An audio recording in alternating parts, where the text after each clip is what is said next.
Hello, and welcome to the Quiet and Strong podcast, especially for introverts. I'm your host, David Hall, and the creator of quietandstrong.com. This is a weekly podcast dedicated to understanding the strengths and needs of introverts. Introversion is not something to fix, but to be embraced. Normally, we'll air each episode on a Monday. Be sure to subscribe on your favorite platform.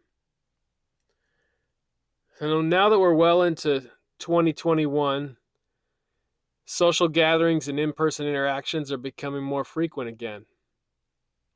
I started the podcast at the beginning of 2021, and there really hasn't been large social gatherings, and so that hasn't been a topic yet. But now it's time. And I'm not here to say what's right and wrong and what guidelines need to be followed, but just know that gatherings are coming our way. Some of these types of events as an introvert, you honestly may not have missed. I know that's the case for me. And it's funny, I've started back in the office, but my meetings have all still been virtual. I am looking forward to some in-person meetings again in the near future. We'll see how that goes. Some of the in-person type gatherings I've missed greatly, and I'm looking forward to them starting up again. For example, I recently got together with my mom and my brothers and sisters. We all had a great time. It's been far too long since I've seen these members of the family. Over the past little while, we've had the occasional Zoom call here and there and plenty of group texts, but we've not seen each other in person. Probably some since around March 2020. So at this gathering, we had some great times. Our kids hung out together. We played games, other things, and it was so fun. With this particular group, the interactions were fun and not draining at all. But I can't say that for all family gatherings, as I'm sure you would agree. Some family gatherings can feel more like a networking event where maybe you don't know everyone well, or honestly, maybe you don't even like everybody. So what do you do in the case where family gatherings can feel more like a networking event? So as I'm reflecting on past family gatherings, with some people, I have a lot to talk about and catch up on and enjoy the conversation.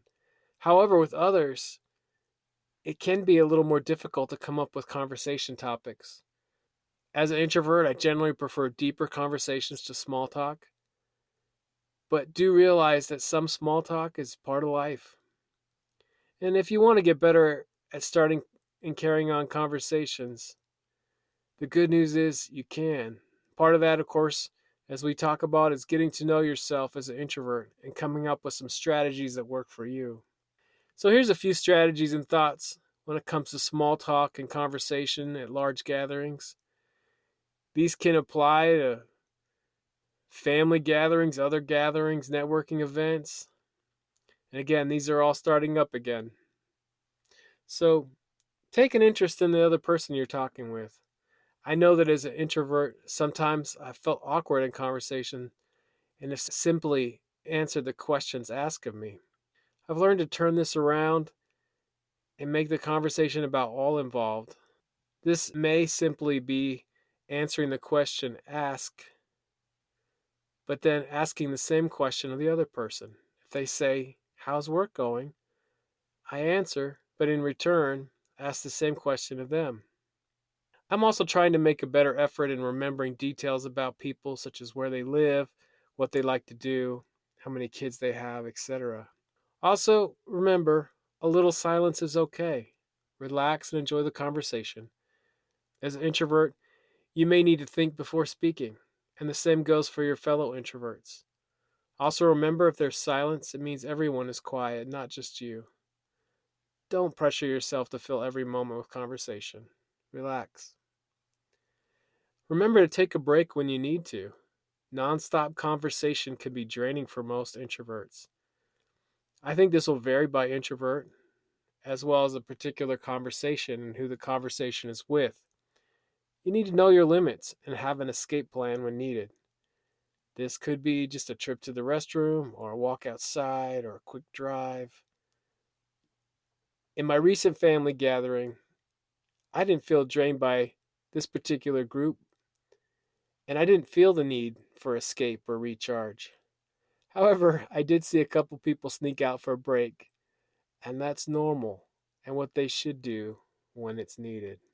And, you know, it's important to be aware of the needs of other introverts. While I've come to better understand my own strengths, I need to remember what it can be like to struggle as an introvert trying to have conversations or network. As I've had some conversations with some introverted relatives, for example, I try to remember the above concepts for them as well. Take an interest in them, don't worry about the silence, honor any needs for breaks and solitude that they might have. So, what about the family gatherings with long lost relatives that may as well be strangers or almost strangers? What if it feels like a networking event where you should be working the room, so to speak? I usually avoid these type of things because I don't enjoy working the room in most cases in the traditional sense. I want to have some deeper conversations. So, as we're talking about networking, whether that be networking at like a family gathering or a conference or a networking event or some other type of event, I'm going to recommend a couple books today on networking for introverts. The first is Networking for People Who Hate Networking, a field guide for introverts, The Overwhelmed and Underconnected by Dvorak. Of course, introverts can and will need to network sometimes, but it needs to be done in an introverted way. Reading a book on networking by an extrovert will probably leave an introvert feeling overwhelmed. So, here's a quote from Dvorak. Successful networking requires that you be true to yourself. You are the foundation from which to build. Attempting to transform yourself into another type of person is a dangerous business that will leave you dazed, confused, and plain old wiped out. I cannot condone such reckless behavior. End quote. I love it. In part of her book, Zach refers to some old rules, or rather, rules for extroverts, and rewrites them. So she calls them sparkling new rule number one: pause. If you do not have a gift for chatter, focus on what you do have: a predisposition to watch and gather data. Sparkling rule number two: process. Tap into your high level of focus. Combine deep listening with well formed questions, and you need never again to be at a loss for conversation. Sparkling new rule number three: pace. To maintain your enviable self reliance requires regular escapes to refuel. Yes, like I was talking about earlier. The other book I recommend is Matthew Pollard's The Introvert's Guide to Networking. Work the room, leverage social media, develop powerful connections. Pollard says, for introverts, effective networking doesn't look like traditional networking at all. In fact, what I've learned, experienced, and taught is that introverts have a natural edge when it comes to the way networking should really be done. Not playing a numbers game and talking to as many people as possible, but by being strategic, being prepared, practicing, and knowing how to cultivate deeper relationships with just a few of exactly the right people in the room. In other words, by playing a totally different game. End quote. Yes, being strategic. Use your amazing introvert brain to make a plan. Be prepared. Preparation is what we need to have as introverts. And with a little preparation, we can really excel. Practice the ideas and stories you want to convey. And it is about deeper relationships with a few and not many shallow conversations instead. If you want or need to do some networking, honor your temperament as an introvert and who you are. It will go far better than if you try to be something you're not. My goal now is to network on my own introverted terms. I was thinking about a conference I attended. At the registration desk, I was given a table number. I had an assigned table, for all the plenary sessions of the conference. So this wasn't networking on my terms. I was now being forced to sit with a table of strangers. And it's not always bad, but to make matters worse, the room was extremely noisy. I have a difficult time making small talk, and the challenge is amplified when I can't hear the person I'm talking to. So, well meaning people think it's a good idea to force networking. They say, get to know some people you don't, or don't just sit with those you already know. What they don't understand is that as an introvert, sometimes it's very effective for me to build deeper relationships with those I know already. Without the assigned seat on this particular conference, I probably would have chosen a seat by someone that I knew and would like to get to know better. The freedom to choose where I sit and who I sit with is so much more desired and effective for me. For me, not much will come with some small talk and an exchange of business cards with random people seated near me. Not to mention, I really don't enjoy small talk.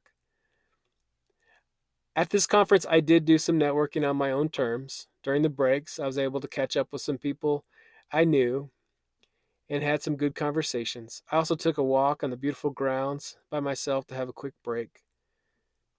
Quick break from all the noise and small talk. I do like to meet new people. I just know myself and what works and what doesn't. I have a great network of people that's been built up over time.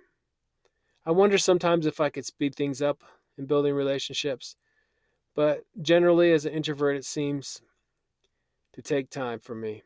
Being patient with myself and networking my way is what works for me. What works for you? At a different event, I arrived just a few minutes before the opening presentation. One of the organizers was walking around, she was working the room. She was saying hello, introducing herself, and probably talking to each person for about a minute. She came and spoke to me. We had met a couple times before, and she remembered me. We talked for a minute or two, and then she asked if I knew everyone in the room. I responded that I knew some, and some I did not. Then she said I should go and talk to those that I did not know. She said this in a nice way, but it felt like she was saying, "You're doing it wrong," or "Be like me." Interactions like this in the past have made me feel like I was less than or not good enough. The reality is, I've learned what works for me and what does not in networking as an introvert. So here's another quote from Dvorak's book. Knowing yourself is the key to getting what you want out of life. I know that small talk with 100 different people would leave me drained. I don't enjoy it most of the time. And although I've gotten better, I'm still not that good at it. I did do some small talk, but I was selective about it. I've learned to relax at these events. It's okay if I'm alone for a bit. If I'm talking with a person or group of people, a little silence here and there is just fine. I'm friendly, I smile, and I pay attention to what's going on around me. At this event, I did meet a few new people and connected with some people I already knew, and I had some great conversations. So, mission accomplished. I didn't meet and make small talk with everyone at the event, but that wasn't my goal. I know myself and where my strengths are. Being myself, I had a great time and felt like the event was a success.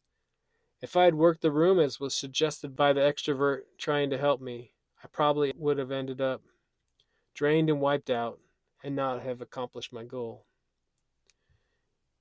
And another conference I attended, I was looking forward to the speakers and presentations and perhaps seeing some old friends. I hung out a little with an extroverted friend of mine and I realized some important differences. She was there to connect with many people, both old friends and new. I had no desire to meet everyone, but rather wanted to have a few quality conversations instead of a lot of small talk. Which is right? Neither is right or wrong, but rather we each have different goals and desires. As an introvert, I'm not going to bounce from person to person, and I shouldn't feel any guilt about this. She is going to want to talk to as many people as she can, and that's great for her. Extroverts get energized by interacting with people. As an introvert, I get charged by ideas and concepts that are interesting and exciting to me. I like talking to people, and I'm not necessarily drained by people. What drains me is too much small talk. I get drained when the subjects are not interesting to me and I have to strain to come up with something to say. I also get drained when the environment's too noisy and it's hard to hear the other person. I don't mind noisy environments and loud music, just as long as I'm not trying to talk or have a conversation at the same time. And I have spent a lot of my life comparing myself to extroverts and feeling like I didn't measure up. Comparing myself to an extroverted friend, I finally realized, why would I want to act like her, or in this case, network like her, when I don't have the same needs or desires for social interaction? So, what are your goals for the particular networking event? And that's the key. What are your goals? If you're an introvert, your networking goals will likely be different than your extroverted colleague. And that is okay. I do want to say that although you may go about things in a different way, you may still need to make improvements in yourself in order to reach your goals. You can't change your introversion, but you can change learned habits, thoughts, and fears that are holding you back in these type of social situations. And you can learn to use your natural gifts and strengths. I generally enjoy conferences and looking forward to attending some again in the future after a little break. I love to learn, but as an introvert, I don't always feel the format of the conference suits me well. Lisa Petrilli wrote a great article, How to Design a Conference Introverts Will Love. She gives 7 tips, but I'm just going to focus on one. She says that smaller tables work best for introverts with groups of 2 to 4, rather than the usual tables of 8 to 10. She says, small groups make it easier for introverts to stay in their comfort zone of ideas. It's easier to share ideas at a small table with 4 other people than the typical table you might find in a hotel ballroom. This is designed for a wedding dinner with 10 people per table. In that type of setting, conversations are not easily facilitated with the whole table and thus tend to break down, limiting the value. As introverts, we like to know the others we're sharing ideas with. This is very difficult to do with a large table in a loud room. Small tables with less people and less shouting distance sounds very appealing to me. This may be the case anyway as we move into the future. So how do we put this concept and many other introvert-friendly concepts into action? Let's get more involved in creating and planning conferences. Let's give feedback before and after the conference, letting the organizer know what works well and what doesn't. Let's not just accept the status quo, but put our needs and desires out there. Because remember, about half the population are introverts. When conferences don't cater to the needs of introverts, introverts are less likely to participate with groups or contribute their well thought out ideas and insights. Let's make conferences better for everyone by making sure they're designed to meet the needs of attendees. Sometime in the future, I'm going to put together a conference just for introverts. My introvert conference will encompass more deep conversations and less shallow types of activities. I'll see you there. Thank you so much for joining me. I look forward to further connecting with you. Reach out at david@quietandstrong.com or check out the website quietandstrong.com. I'll add social media channels to the show notes. Please comment on social media posts related to this podcast. Send me topics or guests you would like to see on the show. There's so many great things about being an introvert, and so we need those to be understood. Get to know your introverted strengths and needs, and be strong.